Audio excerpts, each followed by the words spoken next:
16:25 en toda la República Argentina. Ya estamos en comunicación con Rodri Lugones. Hola Rodri, ¿cómo estás? Buenas, ¿cómo están? Hola amigo. Bueno, antes que nada, felicitaciones porque al aire no hemos hablado. Al aire no nos hemos visto tampoco. Efectivamente. Pero ¿Cómo te andan tengo todos, conmigo. todas? Muy Gracias. bien, venimos muy bien. Le estamos poniendo garra. Ahora lo tengo al pelado de arquitecto casi o de ingeniero intentando bajarle los puntitos del aire acondicionado. Porque nos pusimos a hablar un poco de economía y se puso un poco picante el ambiente. Sí, se calentó el ambiente. Estuve escuchando una periodista de Infobae que decía que aquel que diga que lo de ayer fue un anuncio de devaluación era kirchnerista. Así que... De la calle Quique, caíste. Quique. ¿Qué te voy a decir? ¿No estaba de acuerdo en decir eso? ¿Cómo lo llamaba? No, ella decía que lo importante, lo que había que decir periodísticamente era que se fue el cepo. Ah, mira. Claro, cariño. Pero bueno, lo que sí. Bueno, qué honestidad igual porque aparte técnicamente tampoco se fue el cepo, digamos, de hecho claro. Las empresas no pueden comprar dólares, así que técnicamente tampoco se podría decir eso. Técnicamente estamos como cuando vinimos a España. Sí, me llamó la atención el partidismo de Infobae en este tema tan sensible, que además rápidamente va a traer consecuencias en la economía diaria. Sí, igual está bueno porque te ayuda a la identificación política. Cuando ya Sí. Si uno anda un poco ahí, un poco desorientado, qué sé yo, bueno, lees la nota y ahí vamos. Cuando ves que te justifican cualquier cosa, ya sabes de qué lado están, ¿no? Claro. Che, Rodri, me fui unos días, pensé que iban a dejar todo quietito como estaba, que no iban a mover nada y quedarse tranquilitos y en este país que en general es bastante aburrido, pero al final se volvieron todos locos. ¿Qué pasó en estas semanas? No, pasó de todo, te iba a decir, si vos te fuiste unos días y volviste y no tuviste en el medio nadie que te cuente. Otro país. Bueno, es largo, pero intentaremos hacerlo. Estuve viendo, vamos a hablar de varios temas. Primero del paro. Estuve viendo también al cadete, a Pedro Rosenblatt, que hizo unos videos diciendo, che, no se entiende la interna. Bueno, tienen suerte, aquí se la vamos a explicar. Vamos. Pero primero escuchá, el paro. Pepe, escuchá. Presta La atención. verdad es que fue una jornada muy exitosa, quienes pudimos observar la calle, ¿no? Yo por lo menos desde mi ventana pude hacerlo. Comprobamos que a pesar de que la UTA no paró y que hubo colectivos, el ambiente el día del paro era similar al que uno puede percibir un feriado, así que hablamos de alto acatamiento. Hacer paro desde luego sirve, y yo quería reflexionar mínimamente porque siempre se discute si la CGT está haciendo algo o no, si es suficiente lo que hace. Uno tendría que pensar suficiente comparado con qué, ¿no? En términos históricos, la agencia Pacurón sacó una nota interesante en estos días que lo menciona con mucha claridad. Solo el gobierno de Fernando de la Rúa, si tomamos todos los gobiernos desde la vuelta de la democracia, tuvo 3 paros generales a menos de 2 años de haber iniciado, ¿no? Es decir, que hay una reacción, y además hay que decirlo también, la CGT ha encabezado una gran cantidad de marchas convocadas por ella, o se ha plegado, por ejemplo, la marcha universitaria es la más característica. Sí. Y lo que se esconde detrás del pedido a la CGT, déjame decirte, es un pedido, lo leo yo así por supuesto, de que una medida gremial resuelva lo que la política no puede. ¿A qué voy? Esta idea de que no queremos caer en la cuenta que hemos perdido en la elección con Milei. Obviamente estamos sufriendo esta derrota porque somos el pueblo y nos está castigando duro la política económica. No lo aceptamos. Nos da bronca también que la política no pueda ofrecer una alternativa porque tiene muchas discusiones por dar.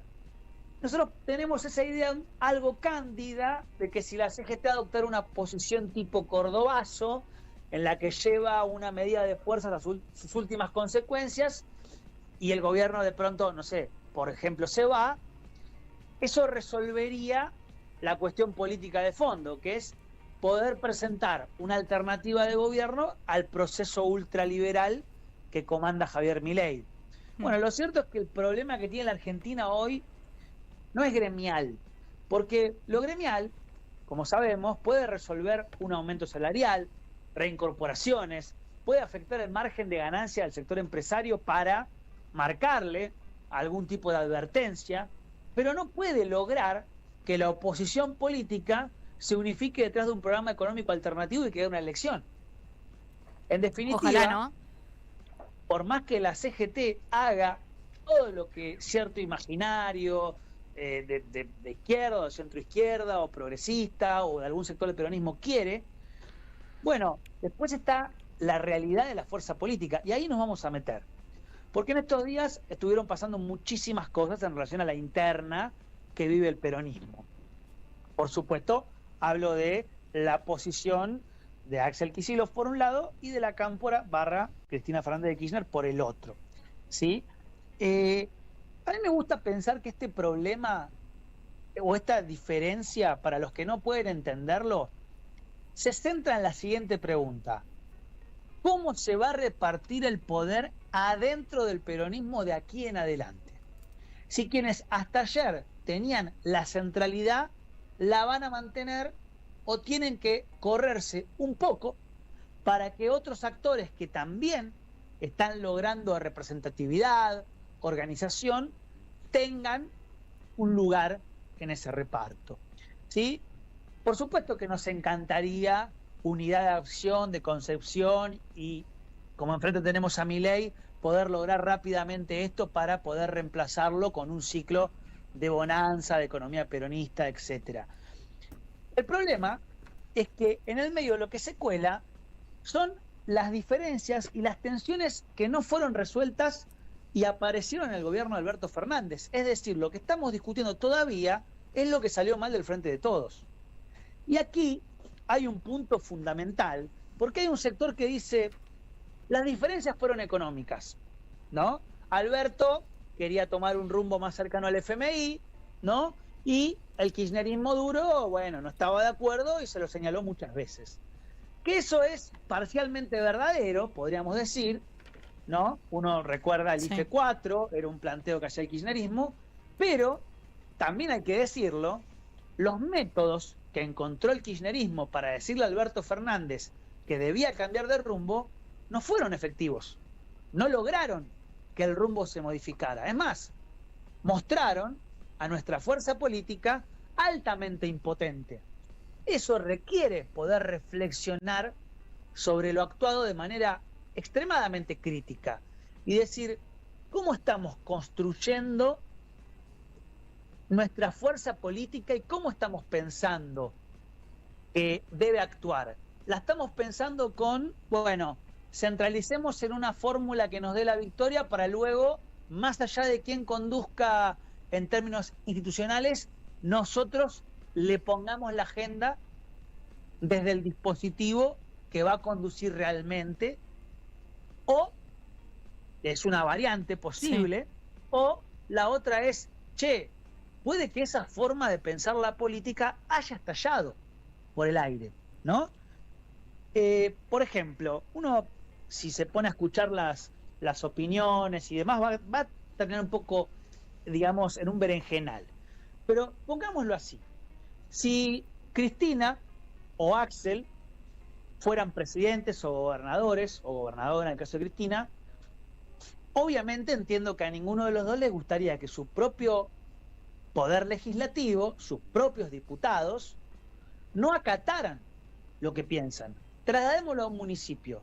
¿Ustedes se imaginan un intendente del conurbano que no pueda contar con sus propios concejales para sacar ordenanzas que le permitan gobernar? Es decir, no solo eso, sino que además se junten y se unifiquen y su planteo sea básicamente enfrentar lo que propone el intendente, el presidente, el gobernador. Entonces la pregunta aquí es, ¿está mal, en este caso, que un gobernador pretenda tener el control político de sus legisladores? Por tanto, confeccionar la lista con personas que sabe que le van a responder para, por ejemplo, tener presupuesto o poder trabajar en las leyes que necesita para gobernar correctamente.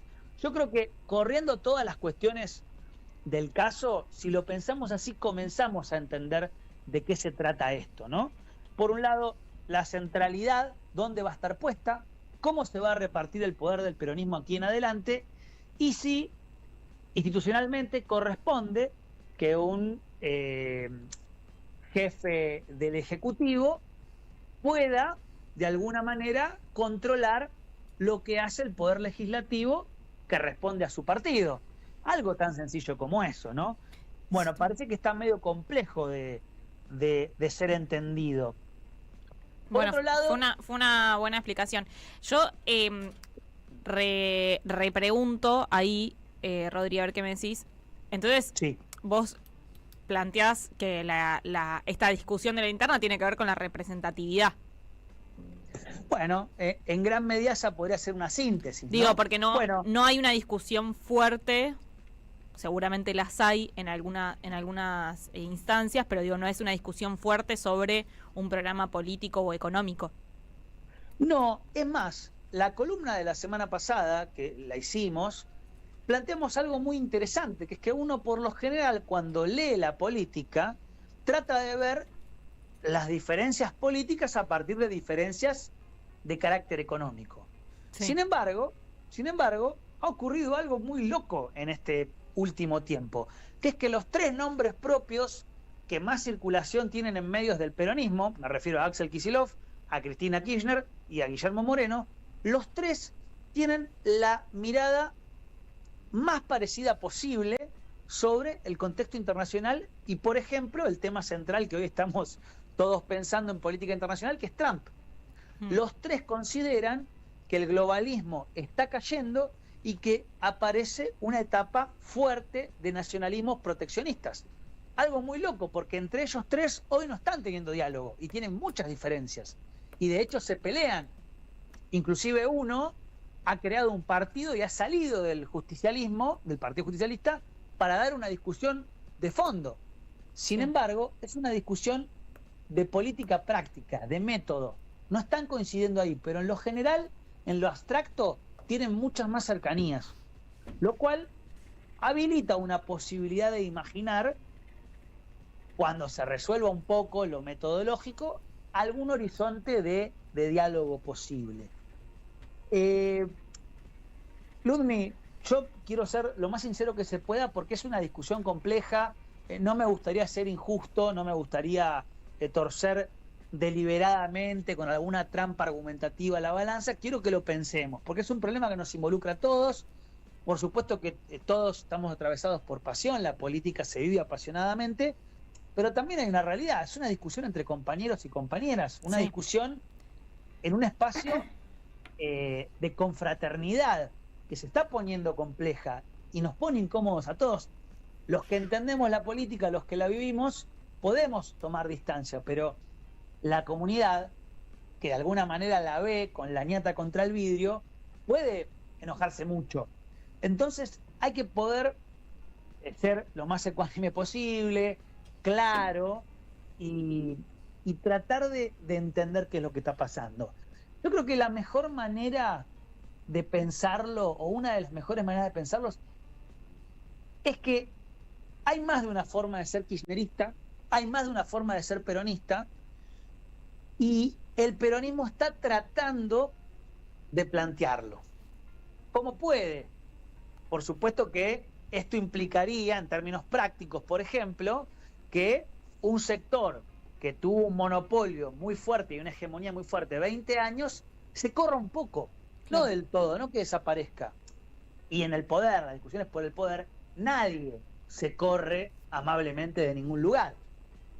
Y también entiendo, para Cristina, puntualmente, debe ser complejo comprender que ya no es la única que tiene la capacidad y la posibilidad de fijar una estrategia, sino que va a haber un espacio que además está dentro de lo que ella considera a sus hijos políticos, que va a plantear, levantando la mano, que tiene otra estrategia posible y que la quiere discutir.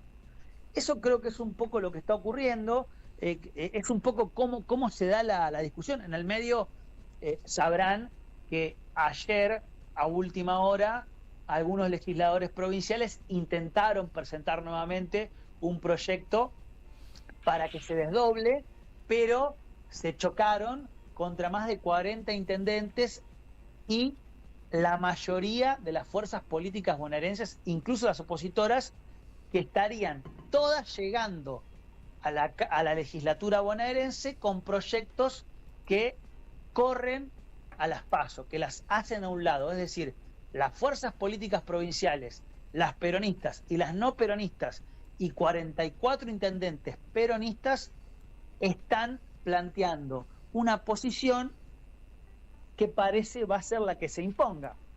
¿Qué responde el kirchnerismo? Bueno, de ser así, iremos, el kirchnerismo duro, ¿no? El cristinismo, la Cámpora y Cristina, iremos con Cristina como legisladora provincial en la provincia de Buenos Aires, por la tercera sección electoral, ¿sí?